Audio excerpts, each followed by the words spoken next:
ఓం నమః శివాయ తెలియజేసుకున్నాం. ఇది సాయంత్రం రేపు టైం అడ్జస్ట్ చేస్తాం. తప్పకుండా ఈ స్థలం తాలూకా పవిత్రతని, స్వామివారి ఆశీస్సుల్ని మీరందరూ పొందాలని స్వామివారిని వేడుకుంటూ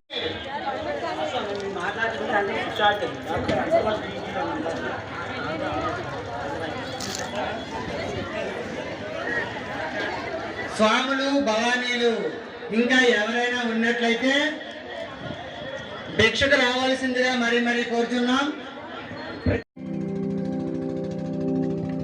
वटविटपि समीपे भूमिभागे निषण्णम् सकलमुनिजनानां ज्ञानदातारमादात्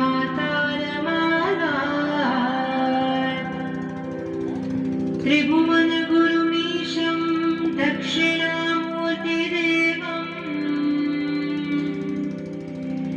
जननं